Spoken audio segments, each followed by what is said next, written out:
নমস্কার বন্ধুরা, ওম ভিডিও চ্যানেলে আপনাদেরকে স্বাগত জানাই। তো আজকে আরেকবার গ্রাম বাংলার প্রাকৃতিক দৃশ্য নিয়ে উপস্থিত আপনাদের মাঝে ওম ভিডিও চ্যানেল। আমি এইভাবে বন্ধুরা আপনাদের জন্য গ্রাম বাংলার যে ন্যাচারাল দৃশ্য বা গ্রামের যে প্রাকৃতিক দৃশ্য সেগুলো তুলে ধরার চেষ্টা করে থাকি আমার এই ছোট্ট চ্যানেলের মাধ্যমে। বন্ধুদের কাছে রিকোয়েস্ট, অবশ্যই ভিডিওটি সম্পূর্ণ দেখবেন এবং সম্পূর্ণ দেখার পর যদি আপনাদের ভালো লেগে থাকে অবশ্যই ভিডিওটিকে লাইক করবেন, চ্যানেলটিকে সাবস্ক্রাইব করে রাখবেন। আর আপনাদের মতামত অবশ্যই আমাকে কমেন্ট বক্সে লিখে জানাবেন, যাতে করে আমি বুঝতে পারি যে আমার এই ভিডিওগুলো আপনাদের কেমন লাগছে। যদি ভালো লেগে থাকে বন্ধুরা অবশ্যই ভিডিওটিকে লাইক করে চ্যানেলটিকে সাবস্ক্রাইব করবেন আর বন্ধুদের সাথে শেয়ার করবেন। তো বন্ধুরা দেখতে থাকুন গ্রাম বাংলা দৃশ্য ওম ভিডিও চ্যানেলের সাথে। তো বন্ধুরা আজকে আমি এসেছি একটা আদিবাসী গ্রাম। তো সেই আদিবাসী গ্রামের কিছু দৃশ্য আপনাদের সামনে তুলে ধরার চেষ্টা করব। তো বন্ধুরা দেখতে থাকুন, সাথে থাকুন, পাশে থাকুন আর এইভাবে আপনাদের ভালোবাসা সহযোগিতা হাত বাড়িয়ে দিয়ে আমার এই ছোট্ট চ্যানেলটিকে এগিয়ে নিতে সাহায্য করুন। তো বন্ধুরা দেখতে থাকুন ওম ভিডিও চ্যানেল।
তো বন্ধুরা, এতক্ষণ পর্যন্ত যারা আমার এই ভিডিওটি দেখছেন, আশা করি তাদের আমার এই ভিডিওটি ভালো লাগছে।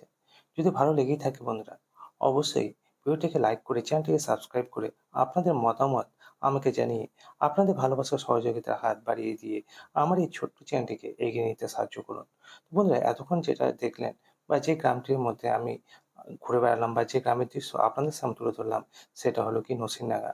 এরপর যেটা আমি তুলে ধরবো বা যেখানে আমি যাব সেটা হচ্ছে ডুবা এলাকা। ডুবা এলাকা বলতে বন্ধুরা সেই জায়গায় জল জমে যায়, বন্যার সময় জল উঠে আসে। তো সেই জায়গাগুলো কিছু দৃশ্য আজকে আমি আপনাদের সামনে তুলে ধরবো এই আমার ছোট্ট ভিডিওর মাধ্যমে। তো বন্ধুদের কাছে রিকোয়েস্ট, ভিডিওটি সম্পূর্ণ দেখবেন এবং সম্পূর্ণ দেখার পর অবশ্যই আপনাদের মতামত আমাকে কমেন্ট বক্সে লিখে জানাবেন। বর্তমানে এই যে দেখতে পাচ্ছেন নরসিংডাঙ্গা প্রাইমারি স্কুল, এই স্কুলটি এখানকার একমাত্র স্কুল। তো যাই হোক বন্ধুরা, এরপরেই আমরা সেই ডুবা এলাকায় যাব এবং সেখানকার যে গ্রাম্য পরিবেশের দৃশ্য সেগুলো দেখব এবং সেখানকার মনোমুগ্ধকর যে পরিবেশ সেই পরিবেশের দৃশ্যগুলো আমি আপনাদের সামনে তুলে ধরবো আমার এই ছোট্ট ভিডিওর মাধ্যমে। বন্ধুদের কাছে রিকোয়েস্ট, ভিডিওটি সম্পূর্ণ দেখুন। সম্পূর্ণ দেখার পরেই আপনাদের মতামত আমাকে কমেন্ট বক্সে লিখে জানান। যদি ভালো লেগে থাকে অবশ্যই ভিডিওটিকে লাইক করে চ্যানেলটিকে সাবস্ক্রাইব করে বন্ধুদের সাথে শেয়ার করতে ভুলবেন না। তো বন্ধুরা দেখতে থাকুন ওম ভিডিও চ্যানেলের সাথে গ্রাম বাংলা পরিবেশ, গ্রাম্য পরিবেশের দৃশ্য। আপনার গ্রাম, আপনার পাড়া, আপনার গ্রামের দৃশ্যগুলোকে দেখার জন্য অবশ্যই আমার এই ছোট্ট চ্যানেলটির পাশে থাকুন, সাথে থাকুন। আর এইভাবেই আপনাদের ভালোবাসা হাত বাড়িয়ে দিয়ে আমার এই ছোট্ট চ্যানেলটিকে এগিয়ে নিয়ে যেতে সাহায্য করুন। তো বন্ধুরা দেখতে থাকুন।